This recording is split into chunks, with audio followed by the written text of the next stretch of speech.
हिमाचल प्रदेश में सीएम सुखविंदर सिंह सुक्खू के नेतृत्व वाली सरकार का 3 साल का जश्न कार्यक्रम मंडी में आयोजित होना है। इसे लेकर पूर्व उद्योग मंत्री विक्रम ठाकुर ने सरकार पर तीखा कड़ा हमला बोला। विक्रम ठाकुर ने कहा कि पूरा हिमाचल दुखी है, सरकार किस बात का जश्न मना रही है।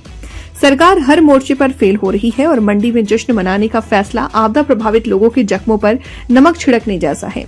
उन्होंने राज्य सरकार पर बड़ा आरोप लगाते हुए कहा कि हिमाचल भ्रष्टाचार का अड्डा बन गया है और बड़े आकाओं को खुश करने के लिए धारा 118 के साथ छेड़छाड़ की जा रही है। पूर्व कैबिनेट मंत्री विक्रम सिंह ठाकुर ने पूछा कि सरकार किस बात का जश्न मना रही है। पूरा हिमाचल दुखी है, कोई भी वर्ग सुखी नहीं है। महिलाओं, युवाओं, किसानों, बागवानों में हताशा है। कर्मचारी अपने हकों के लिए रोज आवाज उठा रहे हैं और पेंशनरों को समय पर पेंशन तक नहीं मिल रहा। उन्होंने कहा कि 3 सालों का जश्न नहीं, मातम मनाना चाहिए, क्योंकि पूरे देश में अगर किसी राज्य की जग हसाई हुई है तो वो हिमाचल है। मुख्यमंत्री पर बाहर के राज्यों में जाकर झूठ बोलने का आरोप लगाते हुए उन्होंने कहा कि बिहार की जनता ने उन्हें पूरी तरह नकार दिया। सरकार हर मोर्चे पर फेल रही है और मंडी में जश्न मनाने का फैसला आपदा प्रभावित लोगों के जख्मों पर नमक छिड़कने जैसा है। उनका आरोप है कि सरकार और प्रशासन के बीच कोई तालमेल नहीं बचा है। मुझे इस बात का बहुत दुख है कि कांग्रेस की सरकार पिछले 3 वर्षों से हिमाचल प्रदेश में काम कर रही है और आज ये कहा जा रहा है 3 वर्ष का जश्न बहुत शीघ्र मनाया जाएगा। और ये जश्न किस बात का है? पूरा हिमाचल प्रदेश दुखी है। हम किसी भी वर्ग की बात करें, कोई भी वर्ग सुखी नहीं है। महिलाओं को गारंटियों के माध्यम से उनके साथ किस तरीके का व्यवहार हुआ है, नौजवानों को जिनको ये बोला गया कि 1 वर्ष के अंदर 1 लाख नौकरियां देंगे, वो उन नौकरियों का इंतजार कर रहा है। बागवान, किसान दुखी है। कोई भी वर्ग ऐसा नहीं है जो खुश हो। कर्मचारी हर रोज आवाज उठाते हैं कि उनके हक नहीं मिल रहे, पेंशनर्स को पेंशन नहीं मिल रही, तो जश्न किस बात का है?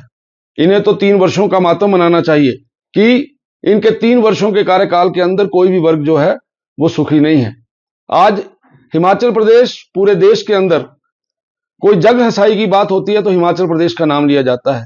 हमारे प्रदेश के मुख्यमंत्री किसी दूसरे प्रदेश में जाकर किस प्रकार से झूठ बोलते हैं और वो अपने झूठ का पंडारा लेकर अभी बिहार में गए थे, लेकिन वहां पे लोगों ने उनको किस प्रकार से पूर्ण रूप से नेग्लेक्ट किया है वो भी आप लोगों ने देखा है। मैं ये कह सकता हूं कि हिमाचल प्रदेश आज जिस स्थिति के अंदर है, यह स्थिति हमने पहले कभी नहीं देखी। शिक्षा के स्तर को ऊंचा करने की बात कही जा रही है। एक छोटा सा उदाहरण देना चाहूंगा। मेरे क्षेत्र के अंदर पॉलिटेक्निकल कॉलेज है, वहां ना तो स्वीपर है और ना चपड़ासी है। कैसे बढ़ेगा शिक्षा का स्तर? इसलिए सरकार पूर्ण रूप से पिछले 3 वर्षों में हर किसी क्षेत्र के अंदर फेल हुई। इनको मालूम ही नहीं हो रहा। अभी आप कहीं पिछला इंटरव्यू देखिए, जिस दिन बिहार में भारतीय जनता पार्टी और एनडीए की सरकार की जीत हुई, माननीय मुख्यमंत्री जी से बोला नहीं जा रहा। चाचा नेहरू की जगह बापू बोले जा रहे हैं और उनका इंटरव्यू सुन के ऐसा लग रहा है कि उनको इतना बड़ा सदमा लगा है कि बिहार के अंदर जो भारतीय जनता पार्टी और एनडीए की सरकार बनी है। और मैं तो ये कहता हूं, जहां पे इतना बड़ा नुकसान हुआ है, बड़ी आपदा आई है, वहां आप जश्न मनाने जा रहे हैं। और जिस समय हिमाचल प्रदेश के अंदर पंचायती राज की बात आती है तो अब आप बोलते हैं कि हिमाचल प्रदेश की हालत ठीक नहीं है, हिमाचल प्रदेश आपदा से गुजर रहा है। और आज अभी आप देख रहे हैं किस प्रकार से मेलों के आयोजन हो रहे हैं, किस प्रकार से बड़े बड़े उत्सव मनाए जा रहे हैं। और मंडी के लोगों में जाकर ये जो जश्न मनाने की बात है, ये मंडी के लोगों के जख्मों के ऊपर नमक लगाने वाली बात है। इसलिए जो कुछ भी ये सरकार कर रही है वो तर्कसंगत नहीं है। यू टर्न होता है इस सरकार का हर विषय के ऊपर। टॉयलेट टैक्स लगा दिया जाता है, उसको वापस किया जाता है। और भी बहुत से ऐसे डिसीजन हैं। किस किस डिसीजन की हम लोग बात करें?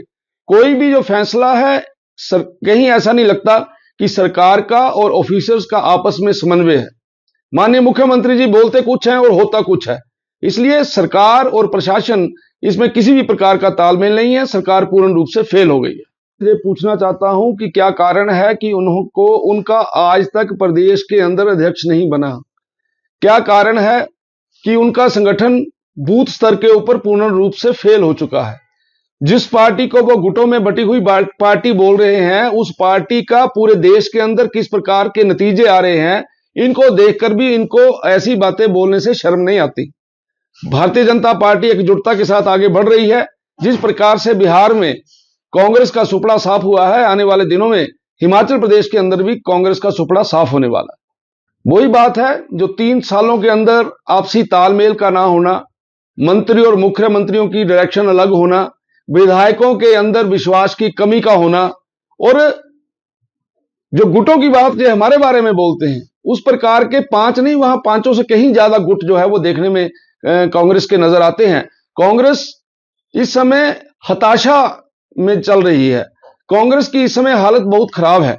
इसलिए कांग्रेस को संगठन के बारे में तो कोई पता ही नहीं लग रहा कि वो संगठन बनाएंगे तो कैसे बनाएंगे। इसलिए मुझे ऐसा लगता है कांग्रेस को अपनी नीतियों और अपने कार्यक्रमों के बारे में दोबारा से सोचना चाहिए, किस प्रकार से वो अपने आप को सर्वाइव कर सकते हैं, किस प्रकार से वो आगे बढ़ सकते हैं। आज तो हिमाचल प्रदेश भ्रष्टाचार का अड्डा बना हुआ है।